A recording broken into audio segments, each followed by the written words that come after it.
Welcome to Twisted Tendrils, the podcast where we give horrific writing advice. I am your host, Laura Nettles.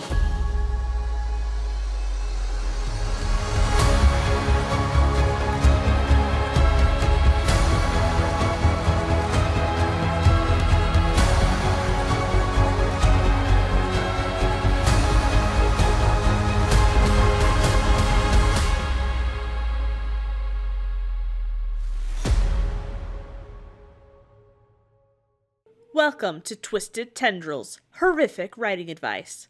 This is episode 5, Writing with the Five Senses. These are defined as sight, smell, sound, touch, and taste. We'll go over why you want to use these in your writing and some examples of how to incorporate them.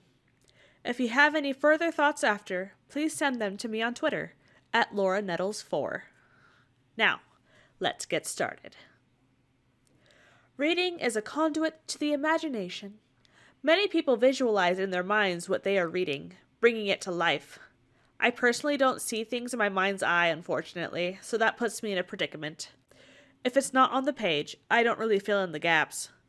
Whenever I write, I must make up and put down what the character is seeing, feeling, smelling, etc., or I won't even think about it, and the character appears to be in a white room that has no effect on them. For my day job, I light visual effects for film and television. I work with the way light falls on creatures' features, highlighting the more ominous parts, hide and shadow what we don't want to reveal yet, and illuminate the point of view characters so the audience can follow them. In writing, we get to describe more than just visuals. While we describe the fall of a shard of light across the ghost's face, we can also describe the cold chill emanating from them, causing our blood to slow in our veins, even as our flight response is trying to kick in. We can describe the perfume haunting the hallway, the smell nostalgic of our passed-away mother who used to roam the house years ago, the feel of damask fabric slightly catching on our fingers as we run our fingertips over the raised golden pattern on the heavy skirt hanging on the hallowed mannequin in the shadowed corner. The incense of sandalwood denotes this area as a shrine to the woman who used to wear it. If we want to only describe visuals, we may as well be writing what will be interpreted for a strictly visual medium. Instead, let us use all our resources available to us as writers, whose finished works are to be read in full by captivated audiences. I think we could do this a little listically, starting with number 1, the sense of smell. Scents are connected very strongly to memories and can be used to trigger them. Why else would Disney spend the money to pump delicious and memorable scents into their parks? We associate them with happy memories that get triggered every time we smell them again. I myself have candles like these scents to burn in my home, and oils to diffuse since I don't get to the parks as often as I would like, especially since the pandemic. I have the sense of the Pirates of the Caribbean ride water, aka bromine. The Haunted Mansion holiday overlay, aka gingerbread. Soaring over orange groves, oranges. The Grand Floridian Hotel, smells like the bath shop there. And many others. Too many, some may say, but they bring me happiness. Scents can be unusual as well. Neil Gaiman gives this amazing description in American Gods. The house smelled musty and damp, and a little sweet, as if it were haunted by the ghosts of long-dead cookies. Not only are the scents listed, but then brought to life with a simile twisting the common sense with a juxtaposed unexpected sweetness into unique and memorable descriptor. I once wrote an entire flash piece based off the prompt of show someone is abused without telling it straight out. I used the scent of a particular woman's perfume lingering in a room the main character enters. It triggers his anxiety as he recognizes it and scrambles to open the windows and air it out of his life. Here's the beginning of the story. The smell of her perfume lingers in the air. Adele's, the woman's. Its cloying scent sets my grinding teeth on edge, speeds up my breathing, and slicks my palms with sweat. The sweetness is so thick it coats my tongue, stifles my words, just as she once had. I run to the window, throwing open the curtains revealing the spectacular view of Lyon, France. My fingers slice open on the metal latches, keeping the fresh air out and memories in. I take a deep breath, trying to settle myself. The scents send my brain into a whirlpool of history I had wrestled away into the locked boxes in the darkest, deepest abysses of my mind. They had been freed by air alone, a whisper of her presence, the suspended particles, talons in my soul. Blood races from my index fingers, down my wrists and forearms to drip thickly onto the rich Parisian rugs as the latches finally uncatch. Blown glass windows open wide, letting the breeze off the Rion River delicately run its fingers over my face. The hints of the Alps from which the river flows fills my very being with the clarity of melted glacier. Freedom. The scent isn't just described for description's sake, but has an impact on the character, interacts with them, and causes a response. I use metaphor like the Alps-scented breeze running its fingers over his face to give the scents and air a bit more life and character. Not always necessary, but can be fun to play with. The scent is the woman's calling card, a personification of her presence and impact on his life he has spent years trying to escape. The glacier scent is the personification of the opposite, freedom. Scents can be a great way to deepen the atmosphere of a setting. The decomposing smells of the foliage and the underbrush of a forest. The stench of congealed blood and rotting carcasses fallen on a battlefield, where the slain are left without proper burial, just piled up to fester. The sweet scents of sugar and molasses mixed with the more pungent cloves and cinnamon in a kitchen as a child waits up to see if the gingerbread people will come to life tonight, like in her books. Help set the reader in the world and relate to similar situations where they have smelled the same scents in their own lives. Number 2, the sense of taste. This is one of the lesser used senses I find, but can be very effective. Whenever I use it, it's usually to taste the brimstone or smoke in the air as a demon is summoned, or tangy blood on the tongue gurgling up from the crushed throat, but can be used for so much more. Spices you can smell so thickly you can taste it on the air. Maybe you can taste your emotions. As Sacha Black says in The Anatomy of Prose, have you ever been so angry your mouth dries and tastes poisonous? I love this idea. We've all experienced dry mouth at one point in our lives, and know the different tastes our mouths can have depending on if it's first thing in the morning, after a hot chocolate, or raw steak. The idea our mouth can taste poisonous, like our words, is a great parallel. You can go even more abstract, like Catherine M. Valenti did in Radiance. It tasted like a shade of white near blue. It tasted like the idea of pearls. It tasted like a memory nearly grasped but lost at the last moment. Here's another abstract one.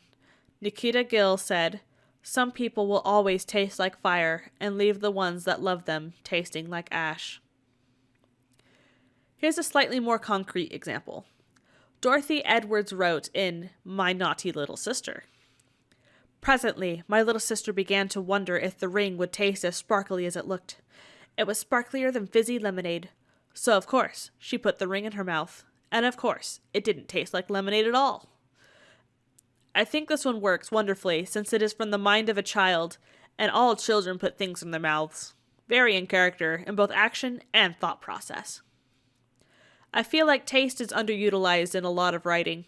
Most humans love the taste of good food, savor it, and want to share the experience with others. I like to nibble on things throughout the day, tasting things like sharp cheese with smooth cashews and dried cranberries. Describing pleasant taste can make the place seem homier and inviting, the cook more filled with love and caring. Unpleasant taste can signify possible terrible intentions of the one serving the food. Is it poisoned? Out of date? Does the homeowner or prison warden even care if it is? It can be a unique way to reveal characterization. Number 3. Sound. For this sense, I love to use onomatopoeia, but it's not required. Sacha Black points out, sound is a tricky little schmuck because it's so often precluded by filtering. Such a great realization. Here is a sentence with filtering. She heard a branch crack to her left. Without filtering. A branch cracked to her left. Onomatopoeia. Crack. A branch snaps to her left. From my flash piece, Skeleton Man. Without waiting for a reply, his ancient form moves, creaks, scrapes forward around the beating altar where the heart of the city is laid bare. Inch by inch, he scritches closer as my limbs grow numb. In my micro piece, Imaginary Friend, we start with the clink of teacups between the spirit acting as an imaginary friend and her living charge she must protect. She fails, however, and we end with the clink of teacups between her and her new charge. No time to mourn the one she just lost. In my poem, The Kettle's Lament, there is a tea kettle that screams with the voices of the dead when brought to a boil. Don't describe the sounds your character doesn't deem important enough to notice. Keep it within the lens of your character. What are they hearing? How does the environment sound? Is it too quiet in the woods? Is the city roaring with racing zombies? Is there a constant, incessant drip of water in the corner of the cave you are chained in? Help us experience the world of your character and feel overwhelmed with it if the sound is getting to them, or anxious when expected sounds disappear. How are the other characters sounding to them? Can the point of view character pick up on vocal cues not explicitly obvious by the text alone? Are they barely listening because they deem the talking person not worth their time or attention, so the information trying to be laid is downgraded to murmurs in the background? You can use automatopoeia as well. Have us hear what the character does as they experience it with a word describing the sound. Bang, crack, ring, thump thump. I use this technique a lot. Maybe a little too much, but I digress. Here's one example from my flash piece called Rust. He looked down the sight of the barrel. Humans would not go down quietly. I took a breath and aimed between my heartbeats. Thump thump, thump thump, bang, thump thump. The bullet's aim was true. Purple blood spurted into air as the tall creature giving slithering orders toppled from the bed of the craft. One down. Sound doesn't always have to be diegetic either. The sound doesn't have to be from within the story's world. Rhyming schemes, alliteration, assonance, consonance, and a variety of other poetic techniques can give prose rhythm and a unique sound that has nothing to do with the actual story being told. I suggest playing around with these in micro and flash fictions as experiments to find what you like. Incorporate what's effective into your novel-length prose, but keep the other techniques in the back of your mind to pull out again when feeling stagnant or in a mood to experiment. Number 4. Touch. Don't make it creepy. Walt Disney had a concept of the 4 levels of details, as explained in The Imagineering Story. Detail level 1. You're in the country. You see over the trees some tall buildings, maybe a church steeple. Detail level 2. You've walked into town. Now you're on Main Street. Detail level 3. You're looking closely at the colors and textures of the buildings. Detail level 4. You've gone up to the front door and you're grabbing the handle, feeling the texture and temperature of the material. With this sense, we are focusing on the 4th level of detail: texture, temperature, weight, and more. How do fabrics feel between your fingers? Is the cold door frozen in time like a glacier? Are the blistering scars on your sister's arms raised and hot? Pull us in with these details. The cool, thin edge of a blade sliding against our throat with just enough pressure for us to lightly feel it. A gentle caress of a naked finger along our back, dragging between our shoulder blades. Let us feel things how the character is perceiving them. If they think a touch is coming from an innocent, they will describe it differently than if it comes from a perceived threat, even if it's the exact same action. Color our perception with the character's lens. Here is a snippet from my flash piece, The Witch's Purge. The 5-year-old curled into her shoulder, hiccuping between sobs, wrapping his small fingers into her lilac cloak to ground himself. Her spindly fingers raked through his soft, dark hair, smearing the fallen ashes of his now-deceased mother into his baby locks. The woman holding the child describes his hair as soft and baby locks, highlighting his innocence he will not have for long once the devil comes for him. Another excerpt, this one from Pet Pill. You look at the pink and green pills in the palm of your hand. Their small weight feels deceiving. Their weight is small, yet the effect of the pills will be devastating by the end. I wanted to contrast how tiny things can compound and take our lives where we don't want them, and their physical weight before the character takes them for the first time, and thought the weighing of the options moment an appropriate place to do so. Touch can be powerful and a great place for juxtaposition. Do terrible things feel nice and sensual? Do light things have heavy consequences? Explore and get creative. Of course, just sticking to how things feel in real life is great as well, pulling the reader in by letting them imagine how things feel on their own skin. Draw connections between made-up fabrics and materials with earthly materials when you can, so we can relate. Adjectives like silky may not exist in your world if they have never manufactured silk. Keep that in mind when choosing your words. Number 5. Sight. The most common for last. What can the character see? Let's jump straight into some examples. From my micropiece, The Color of Salt. She had never noticed the color of salt before, or rather its color-bending properties. Like blotched watercolor, only more fractal in its drawing of the tints and hues into itself, becoming whatever was around it. Invisible, except for its unnatural, uncanny qualities. A face not quite right. Eyes bleeding into the skin tones around them, then sucked back into the pinpricks of salty pupils. This piece was inspired by a watercolor description written by Jessica Ann York in the story With You, in the anthology Paranormal Contact, a quiet horror confessional from 2021. Here's her original prose. The soft colors bleed around him like salt on a watercolor painting. He is always blurry in my childhood memories, an impression of an impression. We both relate the visual distortions our main characters see to that painting technique. Finding unique ways to describe visuals can make your story more memorable and impactful. I get ideas from reading short stories and highlighting my way through them when passages stick out.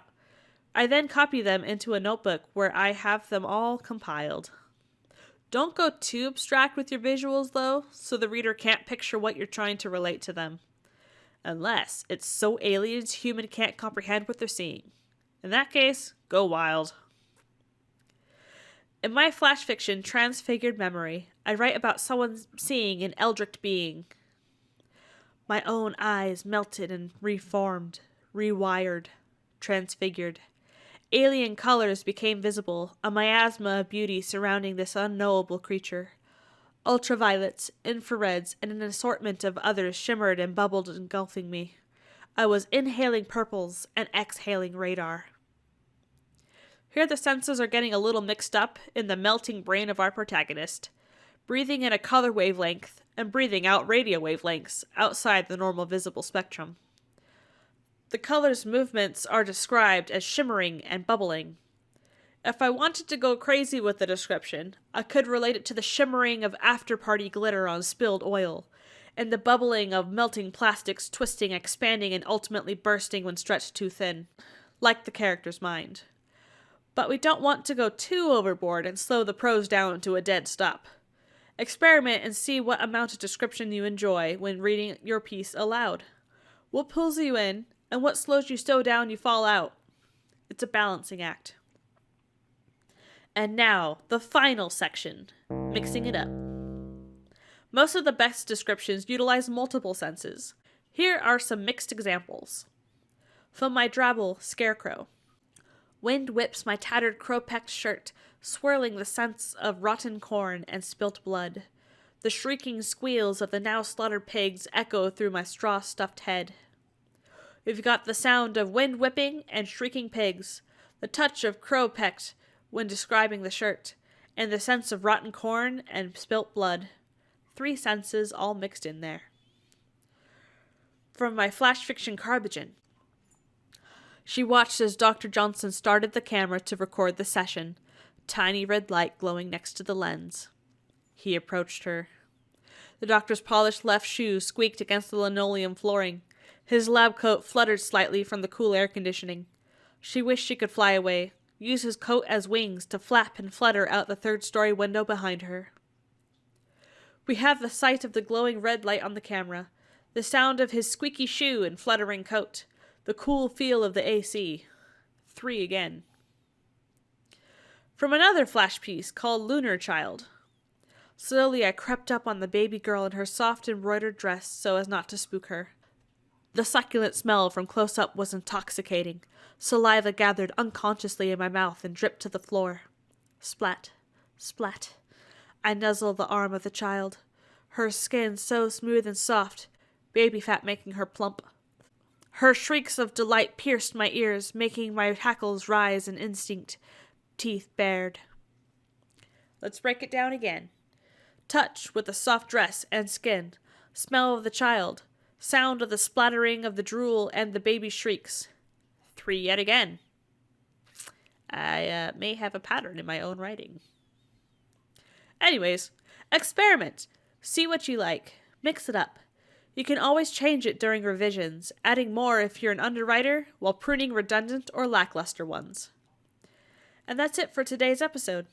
Next week we will go over filling and refilling the creative well. How do we find inspiration? How do we help ourselves out of burnout? What do we love that we can cannibalize into our own works? All that and more next Friday. And remember, keep your writing spooky.